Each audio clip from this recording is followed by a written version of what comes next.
Chinese celebrities disappear one by one. What do Peng Shui and Jack Ma both have in common? Well, first, they're Chinese celebrities, and second, they have both mysteriously disappeared after speaking against the Chinese government. It's no news to anybody that criticism of the Chinese government lands you in very, very hot water. Just ask the guys who were arrested for just selling books. Gui Minhei was rumored to have been working on a book about Chinese President Xi Jinping's personal love history. A book he named Xi and His Six Women, and then boom, we didn't hear from him and his staff again. But what exactly happened to these guys? Are they okay? And where are they now? Meet Peng Shui, a retired Chinese tennis player. In fact, the first ever Chinese player to be ranked the world #1 doubles player by the WTA. Her highest rank was in fact number 14 on the singles rankings. Peng also won a gold medal at the 2010 Asian Games, but her best ever performance came at the 2014 US Open. She became the third ever Chinese tennis player in history to make a Grand Slam semifinal. So you get the whole picture. She was very good at tennis, and a popular one at that. And one thing celebrities do when they're angry is rant on social media, and Peng Shui did the same thing. On the 2nd of November 2021, but she forgot one little detail: the Chinese government. She posted a message on her Weibo account where she accused Zhang Gaoli of sexually assaulting her. But why would the Chinese government get involved in a case like this? Zhang Gaoli was only a random man that had sexually assaulted a retired tennis player, right? Nope, only that he wasn't. Zhang Gaoli is a very powerful Chinese politician. He served as the senior vice premier of the state council and as a member of China's highest ruling council. So he had the backing of the Chinese government, no matter what he did. And this was how the story went. Peng had been having an affair with Zhang, who was 40 years older than her. They were both in love, and they would sometimes talk for hours, playing chess and tennis. According to Peng, they were getting along so well that everything just felt right. But Zhang told her that divorcing his wife was politically impossible, so it remained just an affair.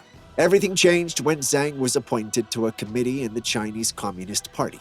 And it wasn't just any committee, it was one consisting of the top leadership of the party. Upon his appointment, Zhang all of a sudden stopped contacting her. Throughout his tenure, the two didn't communicate, but after his retirement, Zhang and his wife invited her over to his house for dinner. He tried to be intimate with her, but she cried and refused at first. After dinner, Zhang tried again, and this time he was very persuasive. Peng relented and then agreed to have sex with him because she still had feelings for him, but she admitted she was scared. Since then, every time she visited Zhang, his wife would always insult Peng. But she was finally done when Zhang disappeared on her again. Unhappy with the hidden nature of the relationship and the constant disappearance, Peng went ahead to post a story on her Weibo account for the whole world to see. So she had apparently messed with the Chinese government, and what came next was just out of this world. First off, her post disappeared from Weibo within 20 minutes of being uploaded. So it was clear what the government was trying to do, and once the post was gone, the next person in line was Peng herself. All her social media handles were cut off, and nobody saw or heard from her. When Chinese officials were asked about her, they either replied with, "I don't know," or "Not my business." Nobody knew where she was, but since she wasn't any random person, people started paying attention. The Women's Tennis Association came out to say no one had been able to reach her directly to confirm her status. The Association of Tennis Professionals also expressed concerns about her whereabouts. The hashtag #WhereIsPengShui began to trend, and famous tennis players started to publicly ask, "Where is Peng Shui?" So what did the Chinese government try to do next? They tried to frame it as she had just been resting at home and had somehow missed all the numerous calls and messages colleagues had sent to her. Maybe she was just always sleeping and always missing their messages. It sounds ridiculous. Well, according to the Chinese government, this is what happened. They tried to frame an email written by Peng to Simon, the chief executive of the WTA, where she said she was resting at home and that her allegation of sexual assault was not true. This was supposed to kill the rumors and make everyone forget about this issue. But one tiny detail ruined the whole plan and only fueled the fire even more. A typing cursor was visible on the screenshot of the email, meaning it was never sent. This made the Chinese people wonder what lengths the Chinese would have gone to with her if they could lie about an email. Suddenly, out of nowhere, Hu Xin posted videos on his Twitter page showing Peng at a restaurant. According to him, she had been staying in her own home freely and did not want to be disturbed by anybody in the past few days. What's interesting to note is that Hu Xin was the former editor-in-chief and party secretary of Global Times, which was the mouthpiece of the Chinese government. Basically, he was the government's puppet. So it's interesting how he was the one who saw Peng first after she'd been off the grid for such a long time.